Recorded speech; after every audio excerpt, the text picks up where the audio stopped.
औज़ु बिल्लाहि मिनश शैतानिर रजीम, बिस्मिल्लाहिर रहमानिर रहीम। कुरैशी मक्का ने जो कि रसूल अल्लाह सल्लल्लाहु अलैहि वसल्लम की दावत से परेशान थे, उन्होंने फैसला किया कि यहूदियों से रब्ता किया जाए, क्योंकि वो अहले किताब हैं और जिनका दावा ये भी है कि उनके पास गुजरे जमानों के पैगंबरों का इल्म भी है। लिहाजा वो कुरैश को बताएं कि क्या रसूल अल्लाह सल्लल्लाहु अलैहि वसल्लम की नबूवत से मुताल्लिक यहूदियों की इल्हामी कुतुब या रवायात में कोई जिक्र मौजूद है।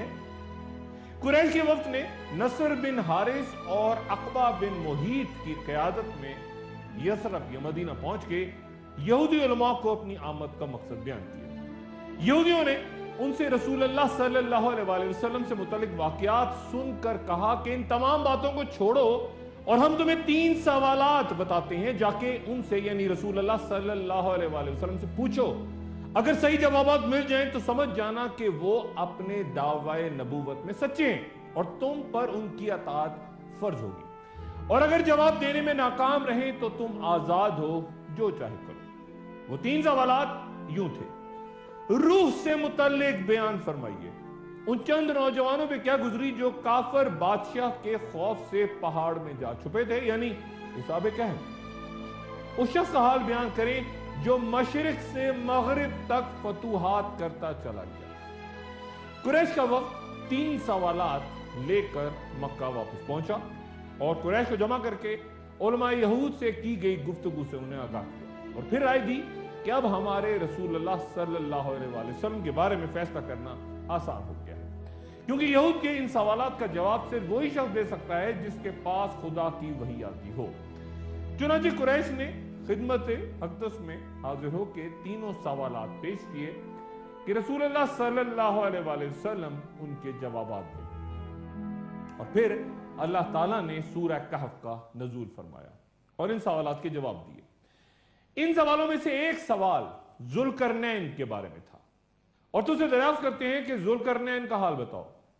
अहले इल्म का इत्तेफाक है कि ज़ुल्करनैन अल्लाह के पैगंबर नहीं थे, बल्कि एक मोमिन और सालिह बादशाह थे जिन्हें यह लक़ब यूं अता हुआ कि वो मशरिक और मगरिब यानी जमीन की 2 इंतहाओं के दरमियान सफर करते थे। कुछ मौरखीन के मुताबिक उन्हें यह लक़ब उनके रोम और फारिस पे हुक्मरानी के बायस अता हुआ और चंद के नजदीक इस्लाम की वजह उनका 2 सदियों तक जिंदा रहना। एक रवायत यूं भी है कि उन्हें अल्लाह ने एक कौम की तरफ दावत के लिए भेजा तो अहले कौम ने उनके सर की दोनों जानिब 2 ज़रबें लगाई, जिनकी वजह से उनका नाम ज़ुल्करनैन पड़ गया। और यह भी कहा गया कि वो चूंकि अपने बालों को हमेशा 2 हिस्सों में तकसीम करके उनकी मुंडियां बना के कंधों पे रखते थे, और कुछ मुफस्सिरीन के नजदीक चूंकि अहले अरब सर के बालों की बनाई हुई मुंडियों को करनैन कहते हैं, इसलिए यह नाम मकबूल हुआ। एक अरसे तक यह बहस होती रही कि क्या सिकंदर जिसका ताल्लुक मकदोनिया से था, क्या वो ज़ुल्करनैन था या फिर साइरिस आज़म दरअसल ज़ुल्करनैन था। क़ससुल कुरान के मुताबिक वो याफिज बिन नूह अलैहिस्सलाम के बेटे थे, जबकि तफसीर मार्फ कुरान में तहरीर है कि वो हजरत ईसा अलैहिस्सलाम और रसूल अल्लाह सल्लल्लाहु अलैहि वसल्लम के दरमियानी दौर में गुजरे। कुछ उलमा के मुताबिक वो हजरत इब्राहीम अलैहिस्सलाम के दौर में थे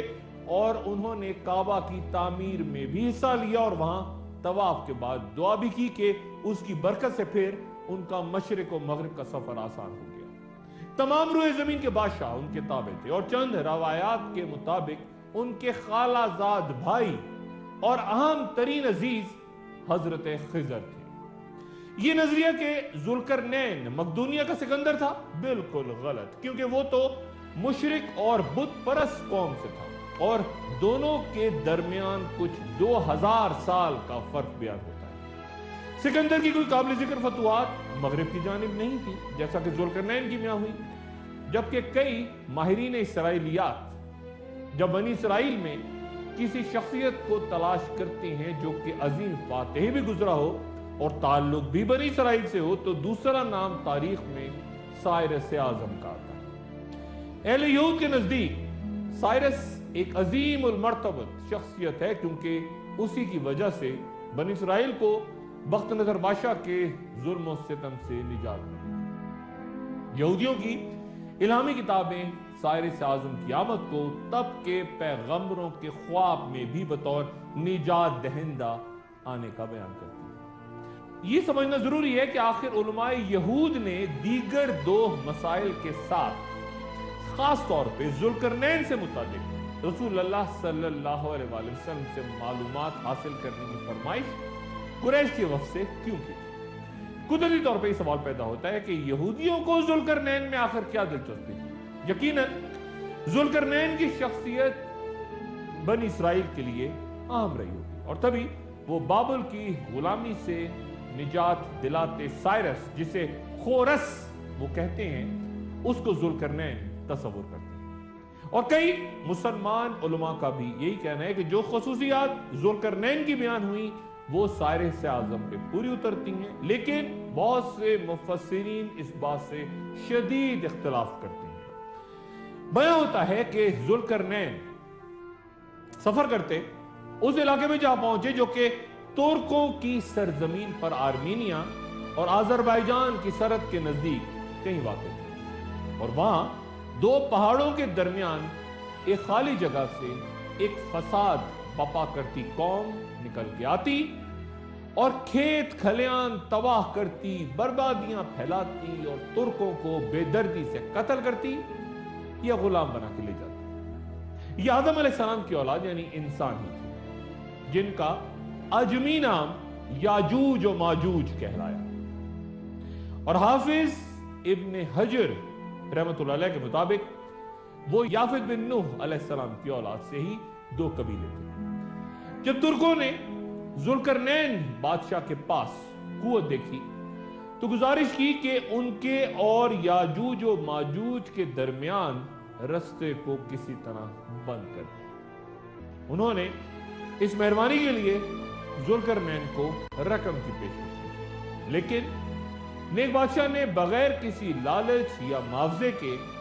محض اللہ تعالیٰ کی رضا اور اس مصیبتوں میں گھری قوم کی بھلائی کے لیے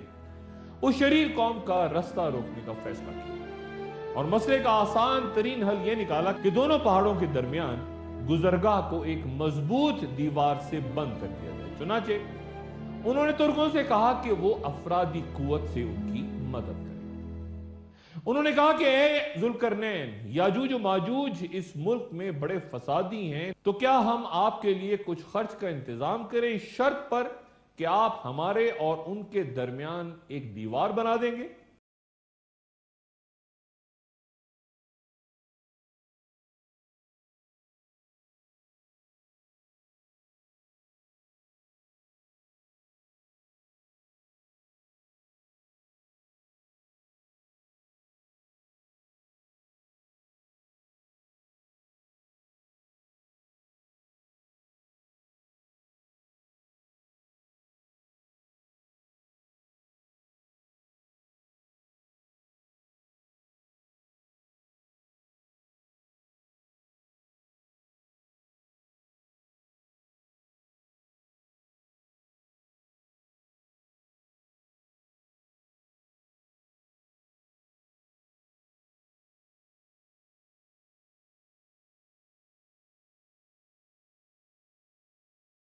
کے لیے ناممکن تھا، اور اس کی مضبوطی کے باعث اسے توڑنا یا کھودنا تھا۔ اس طرح ذوالقرنین نے یاجوج و ماجوج کے رستے کو بند کر دیا۔ تب سے لے کے آج تک ہزاروں سال سے یہ قبیلے باقی دنیا سے جدا ہیں۔ ان کا کھانا پینا، معاشی اور معاشرتی نظام غالباً سب کچھ مختلف۔ وہ مسلسل دیوار گرا کر یا اس میں سوراخ کر کے باقی دنیا سے آ ملنے کی کوشش میں مصروف رہتے ہیں، اور جب ان کا تھوڑا سا حصہ رہ جاتا ہے اور سورج غروب ہونے لگتا ہے تو وہ دیوار میں کافی سوراخ کر چکے ہوتے ہیں، لیکن پھر ان کا امیر انہیں واپسی کا حکم دیتا ہے کہ واپس چلو، اب باقی کام کل کریں گے۔ لیکن اگلے روز جب وہ واپس آتے ہیں تو دیوار پچھلے روز سے زیادہ مضبوط ہو چکی ہوتی ہے۔ کچھ مسلمان مورخین اور جغرافیہ نویس اس دیوار کو کوکسس کے علاقے میں، جسے عربی میں الکوکاس کہا جاتا ہے، داغستان میں دربند اور داریال کے درمیان بیان کرتے ہیں۔ یہاں बुलंद बाला पहाड़ हैं और यहाँ शुमाल की वहशी कौमों की जनूब की तरफ यलगार रोकने के लिए एक दौर में 50 मील तवील और 290 फुट बुलंद दीवार भी तामीर हुई थी, जिसके कुछ आसार आज तक देखे जा सकते हैं। कुछ उलमा के नजदीक यहीं कहीं जुल्करनैन की तामीर करदा दीवार भी मौजूद है, जबकि कुछ उलमा दीवार चीन को भी जुल्करनैन की तामीर करदा दीवार करार देते हैं। जब याजूज और माजूज के खरूज का वक्त आ पहुंचेगा तो वो तमाम दिन दीवार में सुराख करेंगे और फिर हर रोज की तरह उनका अमीर उनसे कहेगा कि चलो बाकी काम कल मुकम्मल करेंगे इंशाअल्लाह। इससे पहले हजारों साल से दीवार तोड़ने की कोशिश करते याजूज और माजूज ने कभी इंशाअल्लाह के अल्फाज इस्तेमाल नहीं किए। वो ये अल्फाज गालिबन फरामोश कर चुके, लेकिन इन मुबारक अल्फाज की अदायगी के बाद जब अगले रोज याजूज और माजूज वापस आएंगे तो दीवार में मौजूद सुराख हर रोज के बरखिलाफ, जबकि वो खुद ब खुद बंद हो जाता है, अपनी जगह मौजूद होगा, उसी तरह जहां और जिस जगह वो एक रोज पहले छोड़ के गए थे। इंतहाई पुरजोश याजूज और माजूज तेजी से उस दीवार को उसी सुराख की जगह से दोबारा तोड़ने की कोशिश करेंगे और सूरज गरूब होने से पहले हजारों साल से तामीर वो मजबूत दीवार जिसे जुल्करनैन ने तामीर किया था, ये शरीर कौम उससे आगे ना बढ़ सकी थी, वो दीवार जमींदोज हो गई और याजूज और माजूज का खरूज होगा।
हजारों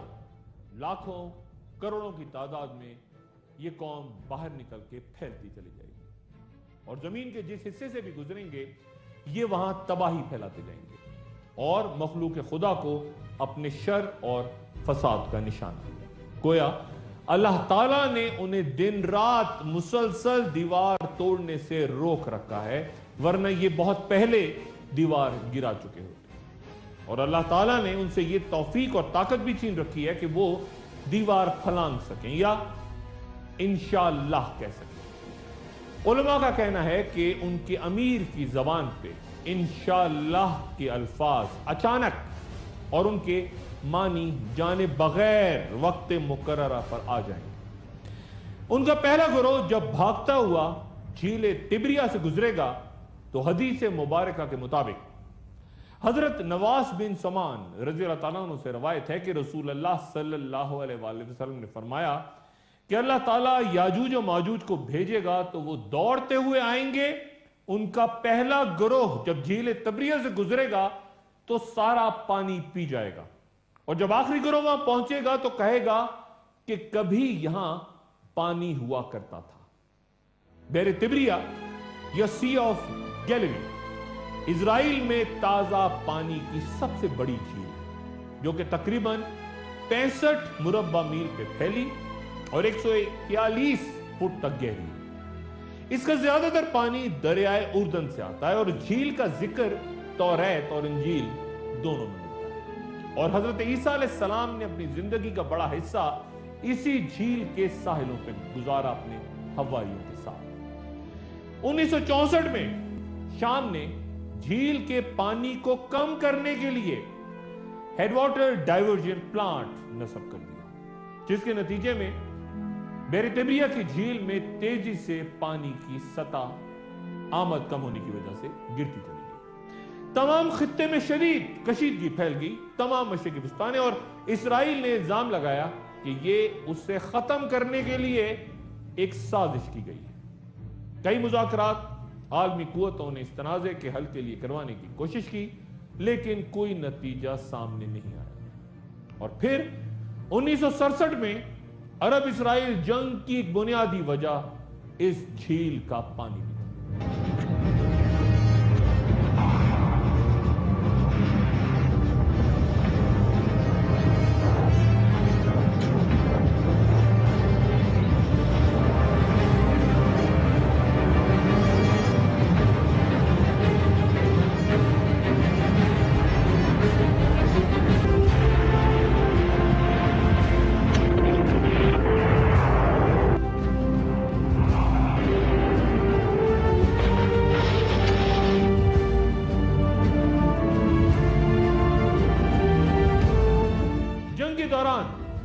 इजराइल ने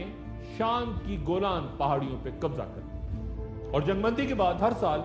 इजराइल उर्दन अमन मुआहिदे के तहत बहुत सा पानी झील में छोड़ा जाता है और हर रोज इजरायली हुकूमत पानी की सतह यानी यह बताने के लिए कि झील में पानी कितना है इस वक्त अपनी वेबसाइट पे आदाद व शुमार जारी करती है, लेकिन सरकारी आदाद व शुमार से कतई नजर रफ्ता रफ्ता इस झील की सतह यानी इसमें पानी कम होता जा रहा है, सतह गिर रही है। इस इलाके से गुजर के याजूज व माजूज जबले हमर तक पहुंचेंगे, जो कि दरअसल बैतुल मक़दस है। कत्ल व गारत करते, फितना फैलाते याजूज व माजूज के मर्द, औरतें और बच्चे फिर ऐलान करेंगे कि जिस तरह जमीन पर हमारा कब्जा हो चुका, इस तरह अब हम आसमानों पर भी कब्जा करेंगे। इस दौरान कुफर इस हद तक बढ़ जाएगा कि वो आसमानों की जानिब तीर चलाना शुरू कर देंगे, जो कि खून से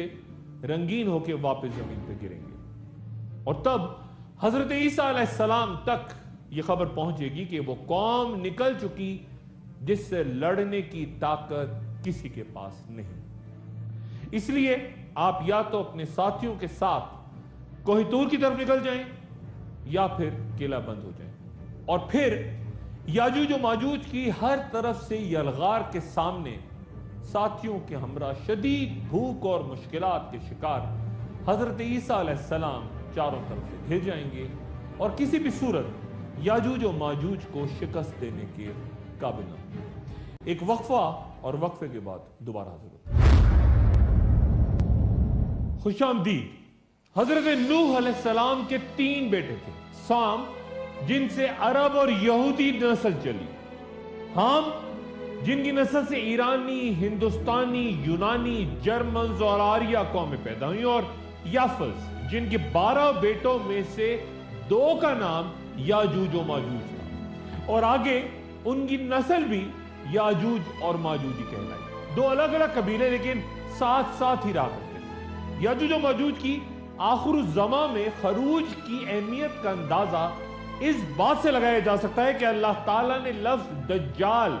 कुरान शरीफ में इस्तेमाल नहीं किया, लेकिन इस फसाद वबा करती कौम का तफसीलन जिक्र सूरह कहफ में मौजूद है और इन्हें मुफ्सिदून फिल अर्द कहा गया, यानी अल्लाह ने जहां दूसरी कौमों को चंद गुनाहों का मुर्तकिब करार दिया है, याजूज और माजूज में हर किस्म की बुराइयां होंगी, हर किस्म का शर, मजहबी, माशी, माशरती बुराइयां और कत्ल व गारत करी, हर वो गुनाह जिसका तस्वुर हो सकता है। गोया ये एक शैतानी कौम है जिसमें मुशरिकीन, कफार और बर्बाद होती आद व समूद जैसी कौमों से कहीं बढ़ के इस कदर बुराइयां हैं कि अल्लाह ताला ने आखिर ज़मा तक इनको बाकी दुनिया से अलग रखने का फैसला किया। उनको कैद करने वाले जुल्करनैन के नाम की एक मानी ये भी लिए जाते हैं कि ये कौम क्योंकि 2 जमानों में जाहिर होगी, 2 बार। एक वो जमाना जब जुल्करनैन का पुरअमन दौर था اور دوسرا وہ جب وہ ایسی قوت ہوں گے جن سے کوئی بھی نہ لڑ پائے گا۔ یہ بھی واضح ہے کہ پہلے بھی ذل کرنین سے یہ قوم زیادہ طاقتور تھی، اس لیے وہ ان سے لڑے نہیں تھے، صرف ان کا رستہ روکنے کے لیے ایک دیوار بنائی تھی۔ اور جب ان کا خروج ہوگا تو وہ اس قدر طاقت پکڑ جائیں گے کہ دنیا میں ہر 1000 میں سے 999 افراد یاجوج و ماجوج کے ساتھ شامل ہوں گے۔ کوکسس کے وہ پہاڑ جہاں یاجوج و ماجوج کو قید کرنے کا بیان ہوا، سینکڑوں سال سے لوگ سفر اور تحقیقات کے لیے وہاں اور دیگر مقامات پہ متعدد نظریات کے ساتھ سامنے آ چکے ہیں، جن میں سے ایک نظریہ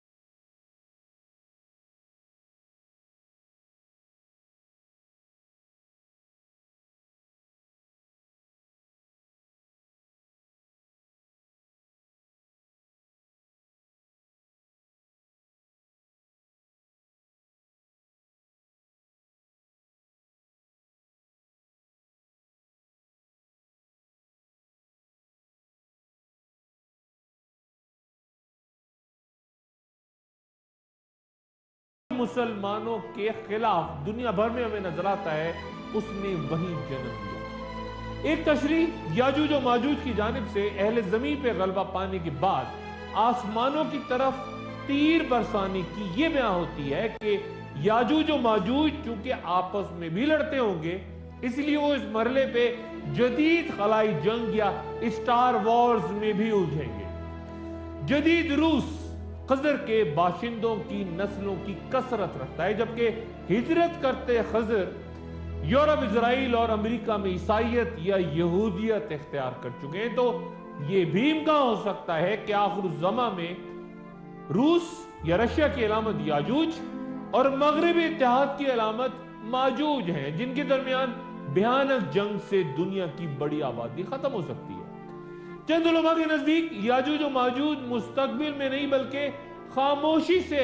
عرصہ دراز پہلے ہی آزاد ہو چکے ہیں، کیونکہ کہیں کوئی طویل آہنی دیوار دنیا میں نظر نہیں آتی، بلکہ وہ دنیا کے فکری اور ذہنی انتشار اور نفرتوں کا استعارہ ہے، ایک نئے ورلڈ آرڈر کی صورت میں جہاں مختلف قومیں ایک دوسرے کے مد مقابل سفارہ ہو رہی ہیں۔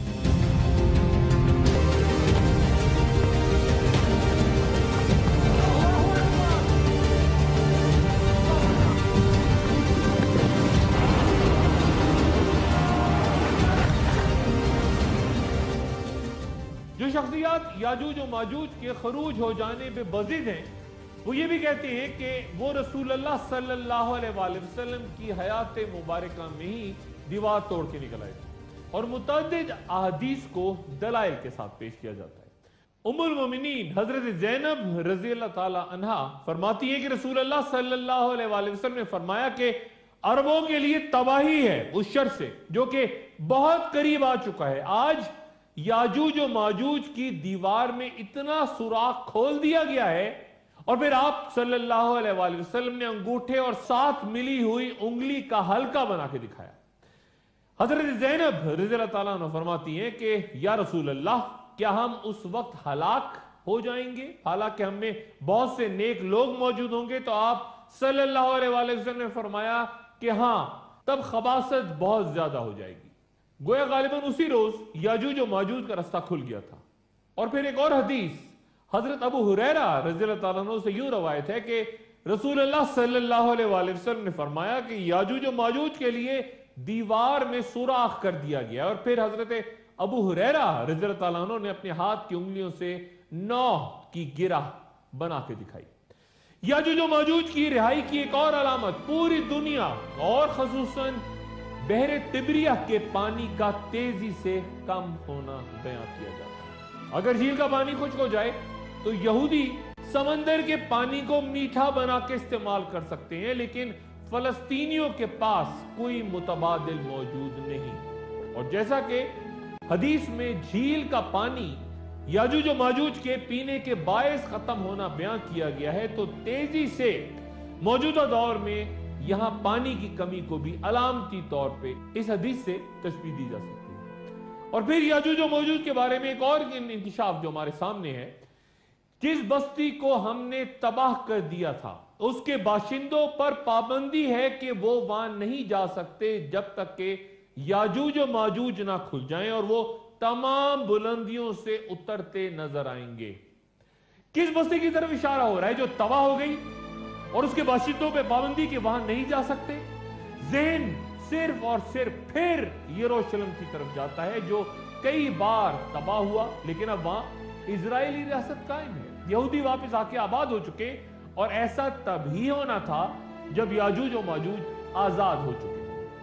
जो लोग दीवार चीन को जुल्करनैन की तामीर करदा दीवार करार देते हैं, गलती पे हैं, क्योंकि जुल्करनैन ने ये दीवार याजूज और माजूज को रोकने के लिए बनाई थी, जबकि तारीख इंसानी का नादिर नमूना दीवार चीन को वहां के हुक्मरानों ने, जो कि शुमाल मशरिकी साहिल से शुरू होकर वस्ते चीन तक चली गई है, उसकी तामीर मुख्तलिफ पहाड़ों की चोटियों से होती हुई मशरिकी चीन और मगरबी चीन तक हजारों मीलों पर मुहित है, उसे शुमाल से हमलावर होते लश्करों से रोकने के लिए बनाया गया था। जबकि याजूज और माजूज की दीवार दो पहाड़ों के दरमियान उनका रास्ता रोकने के लिए बनाई गई थी। याजूज और माजूज की दीवार को आखिर ज़मां में अल्लाह ताला वक्त मुकर्ररा पे तोड़ेंगे, लेकिन दीवार चीन माजी में कई दफा कई मकामात पे टूट चुकी। अगर ये दीवार जुल्करनैन की तामीर करदा दीवार, याजूज और माजूज को रोकने के लिए दीवार अगर कहीं मौजूद है तो हमें नजर क्यों नहीं आती? एक वक्फे के बाद दोबारा हाजिर होते हैं। खुशामदीद। जमीन के तमाम हिस्सों की मार्फत और उनमें मौजूद सारी मखलूकात का अहाता महज अल्लाह ताला ही के इख्तियार में है, जिसने अपने इल्म से हर चीज की लाज रखी। अगर हम याजूज और माजूज की दीवार या दज्जाल की जगह या दीगर मखलूकात को मालूम नहीं कर सकते, ढूंढ नहीं सकते, तो इसका हरगिज मतलब ये नहीं कि वो मौजूद नहीं हो सकता है। अल्लाह ताला ने खुद ही लोगों को याजूज और माजूज और उनकी दीवार को उजल रखा हो। यह भी मुमकिन है कि अल्लाह ताला ने उनके और लोगों के दरमियान बाज़ ऐसी अशिया हायल कर दी हो जो उन्हें देखने में रोकती हैं, जैसा कि बनी इसराइल के साथ हुआ जब अल्लाह ताला ने उन्हें मैदान तिया में भटकने के लिए छोड़ दिया, तो वो जमीन के एक छोटे से हिस्से में 40 साल तक भटकते रहे और लोगों को उनके बारे में इल्म ही ना हो सका, हत्ता कि वो मुद्दत ही खत्म हो गई। इस वहशतनाक सहरा में सारा दिन सारी रात वो एक ही जगह घूमते रहते, लेकिन कोई फासला कोई मुसाफत तय नहीं करता। बिल्कुल ऐसा ही कुछ मामला बरमुदा ट्रायंगल का भी है, जिसका जिक्र आगे गुफ्तगू में आएगा। हजरत अबू हुरैरा रज़ी अल्लाह तआला अन्हु से रवायत है कि रसूल अल्लाह सल्लल्लाहु अलैहि वसल्लम ने फरमाया कि लोगों पर एक वक्त ऐसा भी आएगा कि आदमी अपने चचाजाद भाइयों और रिश्तेदारों को बुलाकर कहेंगे कि जिस जगह आसानी और सहूलत हो उस जगह कूच कर चलो, और मदीना उनके लिए बेहतर है, काश वो लोग जान लें। कसम है उस जात की जिसके कब्जे में मेरी जान है कि अल्लाह उसकी जगह वहां उसे आबाद फरमाएंगे जो उससे बेहतर होगा। आगाह रहो कि मदीना एक भट्टी की तरह है जो खबीस चीज यानी मेल कुचैल को बाहर निकाल देता है, और कयामत कायम नहीं होगी यहां तक कि मदीना अपने में से बुरे लोगों को बाहर निकाल फेंकेगा, जिस तरह लोहार की भट्टी लोहे की मेल कुचैल को निकाल बाहर फेंकती है। गोया आखिर ज़मां की एक बड़ी निशानी यह भी है कि लोग मदीना मुनव्वरा से कूच करना शुरू कर देंगे। मदीना मुनव्वरा सरजमीन हिजाज का मशरिकी शहर है, बहर अहमर के साहिलों से 250 किलोमीटर दूर। उसका नाम यसरब और इस नाम से कुरान शरीफ में भी इसे पुकारा गया, और यह मुसलमानों के लिए मुकद्दस तरीन मकाम है मक्का मुअज़्ज़मा के बाद, जो कि 600 साल कबल मसीह से आबाद है, और यहूदियों के रोमनों से शिकस्त के बाद यहां कई यहूदी कबाइल यरूशलेम से आके आबाद हो गए थे। गुमशुदा कबाइल के तस्करे में मैं ये बात कह चुका हूं। रोमन शहंशाह नीरो ने यहां भी यहूदियों को कत्ल करने के लिए अपनी फौजें भेजी थी, लेकिन कुछ यहूदी बच के छुप के यहां बसने में कामयाब हो गए थे। जब रसूल अल्लाह सल्लल्लाहु अलैहि वसल्लम मदीना तशरीफ लाए तो शहर इतना बड़ा था जितना आज मस्जिद नबवी। हजरत अबू हुरैरा रज़ी अल्लाह अन्हु बयान फरमाते हैं कि रसूल अल्लाह सल्लल्लाहु अलैहि वसल्लम ने फरमाया, تم لوگ مدینہ کو اچھے حال میں چھوڑ دو گے، پھر وہاں وحشی جانور یعنی درندے اور چرندے ہی چھا جائیں گے۔ یعنی آخر الزماں میں لوگ